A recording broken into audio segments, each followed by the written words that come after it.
All right, now to the latest on President Trump's mass deportation plans. CBS News has learned the Trump administration is reviving the controversial practice of detaining migrant families with children in ICE custody. CBS News immigration and politics reporter Camilo Montoya-Galvez joins us here live in Studio 55. Camilo, always great to see you. Good morning. Good morning. Family detention. Controversial term we've heard of so many times. Is this really a feasible option, especially considering the capacity of these ICE facilities? Well, make no mistake, Errol, this is a significant change by the Trump administration. Long-term family immigration detention was discontinued in 2021 back during the Biden administration because advocates and other officials argued that it was harmful to children and their psychological well-being, because we're talking about parents who are crossing the border illegally with minor children who are under the age of 17. And now the Trump administration is converting two detention facilities run by Immigration and Customs Enforcement, ICE, in Texas into family detention centers. In fact, one in Carn City, south of San Antonio, is now housing several families, including 3 children, we have learned here at CBS News. And the question about conditions is a good one, because advocates will argue that there are no conditions that are adequate to be detaining minor children. But of course, the Trump administration believes that this is needed to deter migrant families from crossing the border illegally. Now, dissolving temporary protected status, the program, that's been a target for the Trump administration.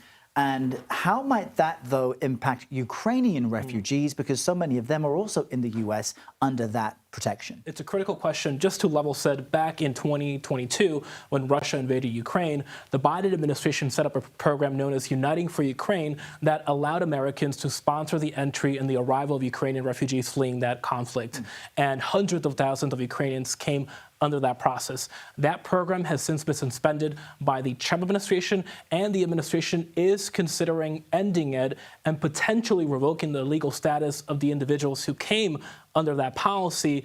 But we are told by officials at the Department of Homeland Security that no final decisions have been made yet. And when it comes to temporary protected status, or TPS, that was also granted to Ukrainians, and the administration is moving quickly to phase out many TPS programs, and it has already done so for Venezuelans and Haitians. And with they're Ukrainian or from Central or South America, you wonder what happens to these people, their families, their livelihood. Another topic that you've been doing some in-depth reporting on is how immigration and policies are impacting the price of milk. Tell us about that. That's right. So we traveled to the heart of America's dairyland, Wisconsin, to see firsthand how interconnected the issues of immigration, milk production, and labor are. And they are very much deeply connected. We went to one farm that really is a microcosm of that situation. The farmer there told us that most of his employees are in the U.S. illegally. They are immigrants from Mexico, and that he has tried to hire American citizens to work on the farm to milk the cows, but